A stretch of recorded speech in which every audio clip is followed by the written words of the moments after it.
Mauvais stationnement occasionnant parfois des embouteillages et accidents de la circulation, le transport urbain à Abidjan fait face à de nombreuses insuffisances. C'est pas facile d'arriver au travail. Et si on arrive en retard aussi, le patron nous laisse pas tranquille. Donc nous on prie que le transport soit diminué pour qu'on puisse arriver très tôt au travail. Quand ta voiture n'est pas bonne, arriver devant c'est bloqué. Pour l'aller qui est là, vraiment il y a des difficultés après.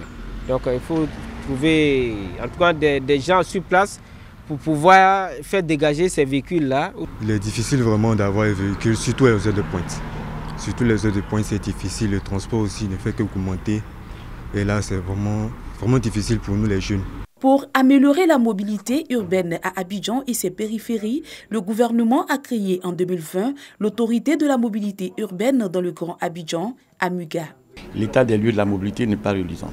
Il faut dire que l'État et le gouvernement ont fait de gros efforts dans ces dernières années. Vous avez vu, c'est pratiquement près de 3 000 milliards qui ont été investis dans les routes. Mais on a encore des embouteillages récurrents, on a encore beaucoup de problèmes de circulation. Le transport reste encore cher.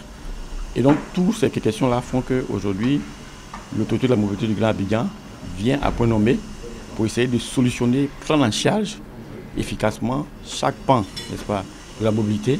L'AMUGA couvre 19 communes, dont 13 dans le district autonome d'Abidjan et 6 à la périphérie, dont Alépé, Azaguié, Dabou, Grand Bassam, Bonois et Jacquesville. Il n'y a pas de gare de stationnement assez adéquate. Il faut construire des gares de stationnement pour on va régler durablement ces grands problèmes au niveau des carrefours. Donc créer des parkings dans les communes pour que les gens puissent garer là-bas. Le projet de métro, c'est un transport de masse. Le projet de BRT qu'on est en train de faire entre Yopougon et Benjaville, c'est un transport de masse, c'est un bus en site propre.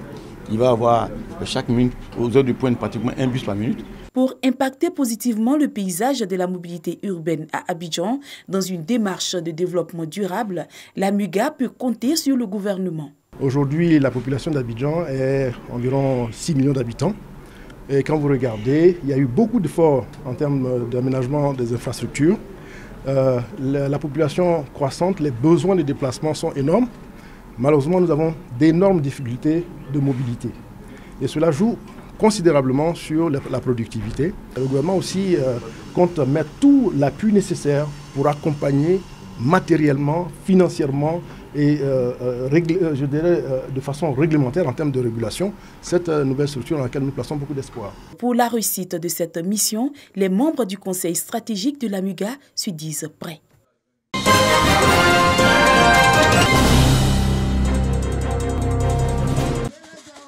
Début heureux de l'année 2021 pour les personnes en situation de handicap des régions du Hambol et du Tchologo. Ces personnes à mobilité réduite voient leurs moyens de déplacement renforcés. Des vélos, des cannes anglaises et des béquilles distribués aux organisations des personnes vivant avec handicap. Quand on arrive, on n'a pas de fauteuil ni de béquilles.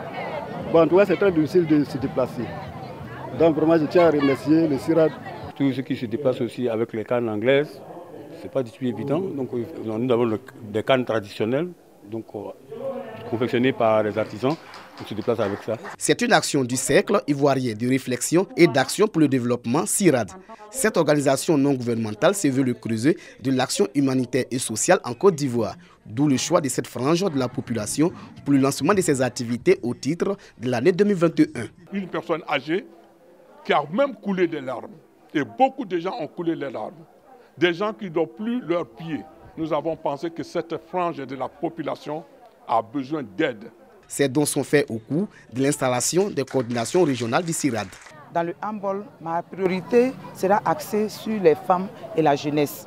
Je vais déjà organiser les femmes dans chaque département, de sorte que chaque groupe prépare les projets et puis qu'on puisse les présenter sur la table du président du CIRAD. Le Cercle ivoirien de réflexion et d'action pour le développement a étendu sa toile de générosité au centre de santé ruraux des 2 régions visitées. L'État ne peut pas tout faire. L'État fait déjà beaucoup.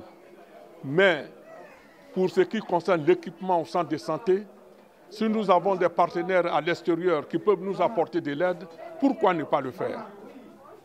Créée en 2019 par le député de Séguéla, Mamadou Diomandé, cette organisation non gouvernementale intervient dans les domaines de l'éducation, de la santé, de l'agriculture, du commerce, de l'équipement et de la formation.